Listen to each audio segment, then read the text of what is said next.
Good morning class. आज हम BSc third year fifth sem की फिज़िकल केमिस्ट्री का यूनिट फर्स्ट पढ़ने जा रहे हैं। यूनिट फर्स्ट में हमें क्वांटम मैकेनिक्स पढ़ना है। क्वांटम मैकेनिक्स पढ़ने से पहले हम जानते हैं कि मैकेनिक्स होता क्या है।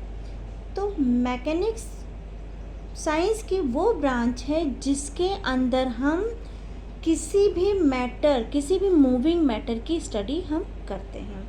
तो हम क्या लिख सकते हैं, मैकेनिक्स की हम क्या डेफिनेशन लिख सकते हैं। According to mechanics the branch of science it which study the behavior of matter when it move। जब कोई मैटर या पार्टिकल्स मूव करता है तो उसकी मूविंग पार्टिकल्स की स्टडी या मूविंग मैटर की स्टडी को हम क्या बोलते हैं, मैकेनिक्स। ठीक है, मैकेनिक्स को डिफाइन करने के लिए दो तरह की थ्योरी आई, एक आपका क्लासिकल मैकेनिक्स और एक हुआ आपका क्वांटम मैकेनिक्स। कौन कौन सी थ्योरी आई, एक आपकी आई क्लासिकल मैकेनिक्स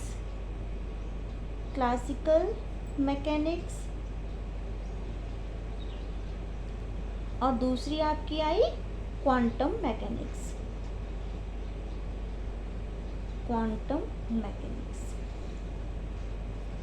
ठीक है, क्लासिकल मैकेनिक्स जो था वो केवल मैक्रो सिस्टम के लिए था, बड़े पार्टिकल्स के लिए था, बड़े मूविंग पार्टिकल्स की स्टडी हम इसके अंदर करते थे।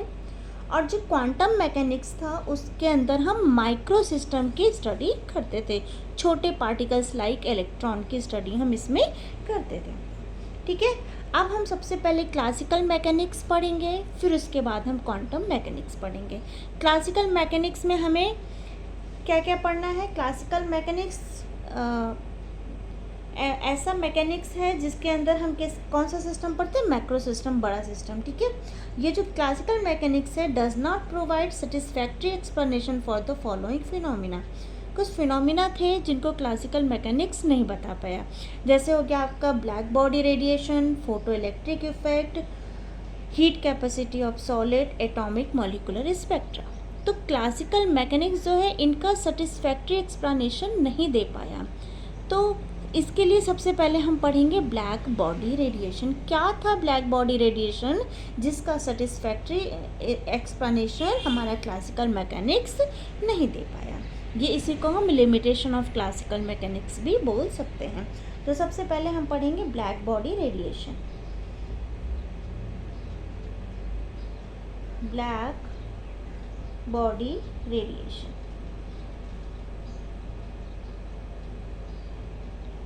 ब्लैक बॉडी रेडिएशन क्या है बेटा, मान लो कोई सब्सटेंस है, ये कोई सब्सटेंस है, इस सब्सटेंस पे जब हम इसको हीट प्रोवाइड करते हैं और हीट प्रोवाइड करने के बाद हम इसको क्या करते हैं, कूल करते हैं। जब किसी सब्सटेंस को जब हमने हीट प्रोवाइड किया और हीट कूल हुई, कूल होने पर वो जो सब्सटेंस है वो कूल होगा, तो कूल होने पे कुछ हीट क्या होगी, रिलीज होगी। हीट क्या हो जाएगी, रिलीज होगी। और ये हीट जो रिलीज हो रही है किसके फॉर्म में रिलीज हो रही है, रेडिएशन के फॉर्म में। ठीक है, और ये जो रेडिएशन हमको मिला था, ये रेडिएशन किसके सिमिलर था, ये similar to electromagnetic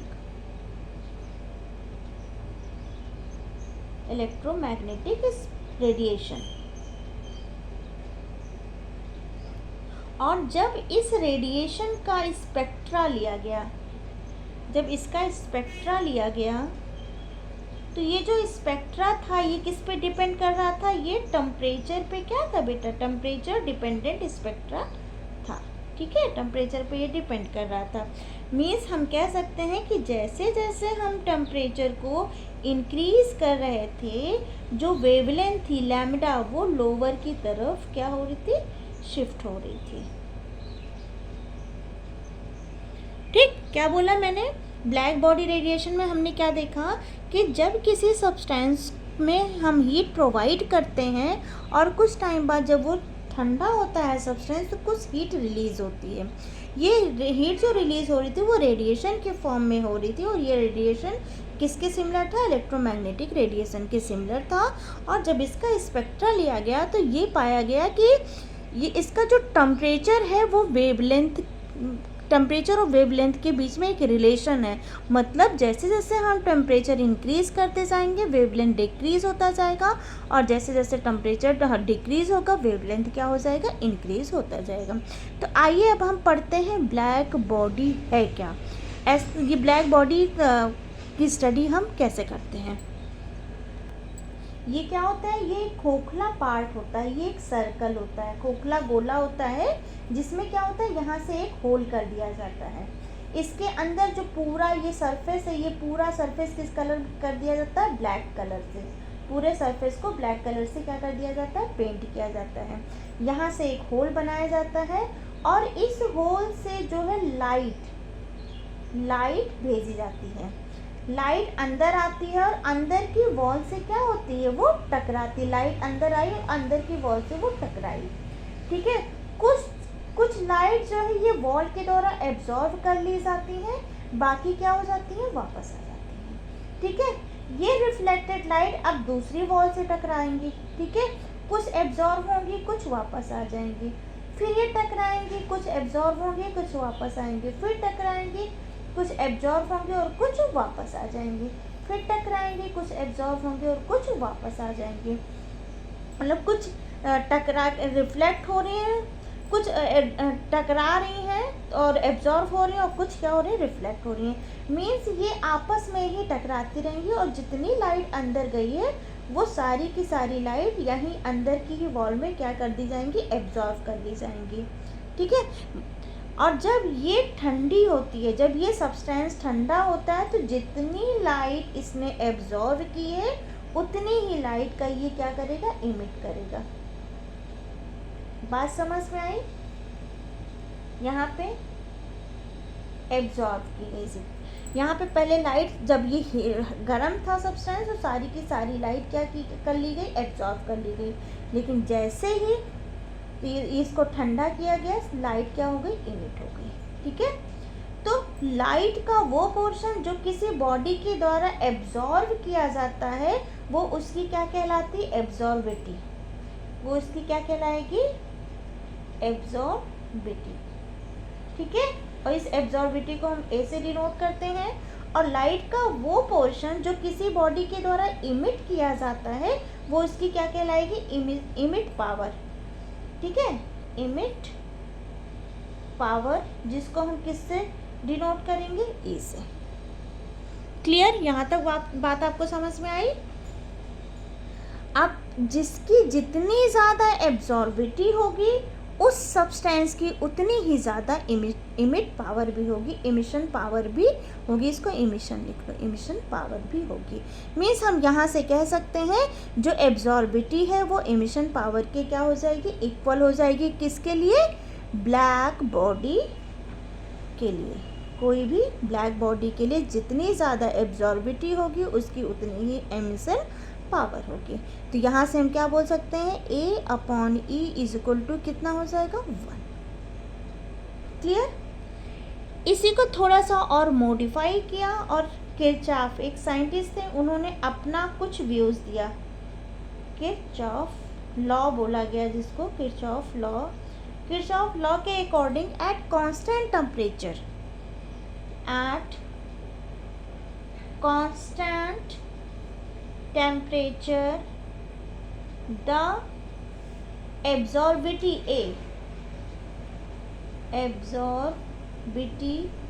A and emission power E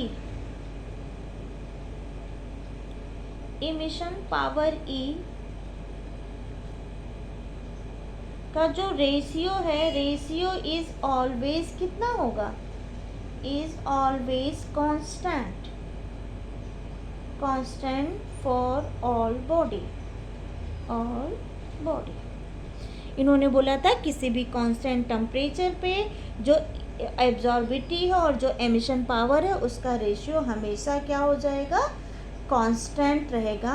किसके लिए, सभी बॉडी के लिए। तो हम क्या लिख सकते हैं यहाँ से, फॉर ब्लैक बॉडी हम क्या बोल सकते हैं, A/E इज इक्वल टू क्या है 1। मतलब ये जितना ज़्यादा गुड एब्जॉर्बर होगा उतना ही ज़्यादा गुड इमिटर भी होगा। तो इसको हम लिख सकते हैं गुड एब्जॉर्बर और इसको हम लिख सकते हैं गुड इमिटर, क्लियर। यहाँ तक आपको बात समझ में आई। अब आता है स्टीफन फोर्थ पावर लॉ। मतलब ये जो ब्लैक बॉडी रेडिएशन थी आपकी, उसी पे किरचॉफ ने एक लॉ दिया कि जिस भी बॉडी की जितनी ज़्यादा एब्जॉर्बिटी होगी उसकी उतनी ही ज़्यादा एमिशन पावर होगी। इन दोनों का रेशियो हमेशा क्या होगा, 1 होगा। इसी को थोड़ा सा मॉडिफाई किया स्टीफन ने, ठीक है। स्टीफन, इसको बोला जाता है Stefan fourth power law. Third law आया आपका स्टीफन्स फोर्थ पावर लॉ, ठीक है। इन्होंने बोला कि ब्लैक बॉडी के पर एरिया, जो ब्लैक बॉडी है उसके पर एरिया इमिट की गई रेडिएशन की जो एनर्जी E है वो टेम्परेचर के पावर में 4 के प्रोपोर्शनल होती है। मतलब किसी भी बॉडी के पर एरिया यूनिट में इमिट की गई रेडिएशन की जो एनर्जी E है वो टेम्परेचर की पावर 4 में प्रोपोर्शनल होती है। तो हम क्या लिख सकते हैं, जो एनर्जी है वो किसके प्रोपोर्शनल है, टेम्परेचर की पावर 4 के प्रोपोर्शनल है। एक और तो हम यहाँ से क्या लिख सकते हैं, according to Stefan's law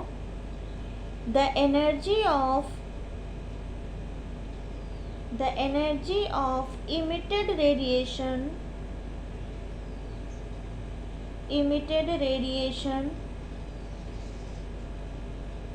by per area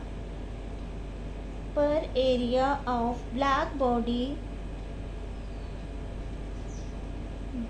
body is directly proportional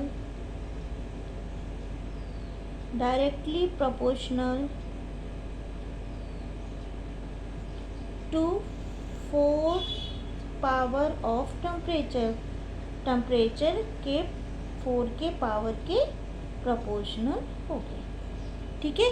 यहाँ पे अगर हम ये प्रोपोर्शनलिटी का साइन हटाएंगे तो हम यहाँ पे क्या लिख देंगे, रो T की पावर 4, ठीक है बेटा, सॉरी सिग्मा T की पावर 4। यहाँ पे ये जो सिग्मा है इसकी वैल्यू क्या होती है, 5.6697 into 10 to power -5, clear.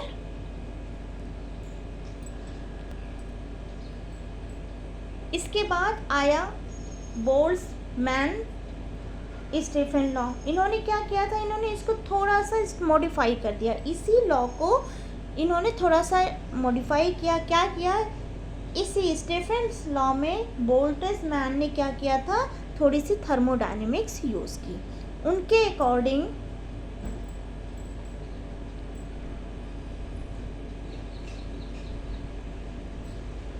In 1884 Boltzmann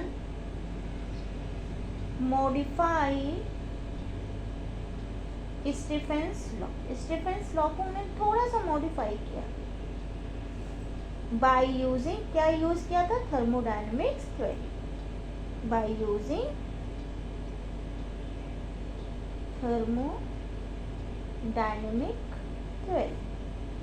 thermodynamic theory में उन्होंने क्या बोला कि ये जो E है ये तो टेम्परेचर की पावर 4 के प्रोपोर्शनल होती ही होती है, साथ के साथ ये एरिया और टाइम पे भी डिपेंड करती है। क्लियर बच्चों, वही प्रोपोर्शनलिटी का साइन हटाएंगे तो हम क्या लिखेंगे, सिग्मा T टी की पावर 4 ए टी। इसी को बोला गया स्टीफन